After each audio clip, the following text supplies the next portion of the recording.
Knowledge is not the answer.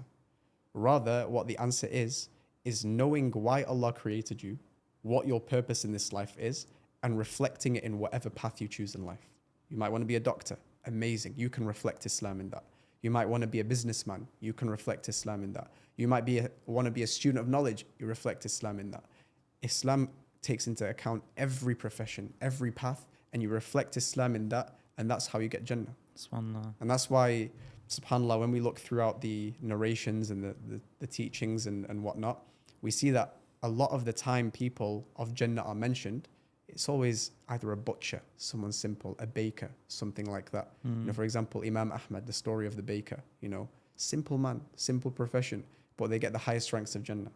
So knowledge isn't the answer. However, with that said, knowledge is also very, very noble.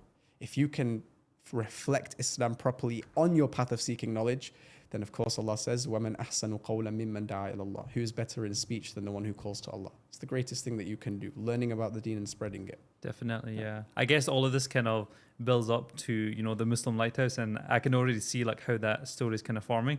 Tell me, like, what is the Muslim Lighthouse, and how did that come about? Muslim Lighthouse is it's an attempt at the vision that I've mentioned, definitely, subhanAllah.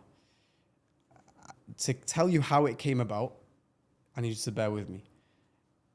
The Prophet ﷺ, he said, Al-mar'u ala dini khalilih, that you or a man is upon the religion, the way of life of their best friend. Okay, very interesting. In another narration, the Prophet ﷺ, he says that a friend can be like a perfume shop or a blacksmith. When you enter a perfume shop and you don't buy any perfume, the very least that's going to happen is that when you leave, you're going to smell nice, right? Yeah. Similarly, if you go into a blacksmith, the very least that's going to happen is you're not going to smell very good. Maybe even some soot, like black soot, will go into your clothes. Smell like coal or something. Exactly. Or you might even burn your clothes and destroy yourself.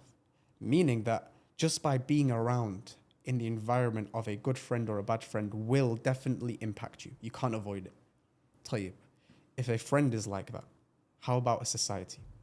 How about being in a society of, individualism? People only think about themselves. Fitna everywhere. Alcohol, intoxicants, everything like that. Are we surprised that when people go to uni, they stray? When they go to work and they forget their prayers, are we surprised? They're in an environment which is by nature a blacksmith. And so if there's nothing to counter that, then it's going to suck the iman out of people's hearts. It's like, imagine you're in a blacksmith and you spray some perfume in a blacksmith. You might get a temporary kind of nice little smell, Yeah. but then eventually it's going to fade away. You know what I mean?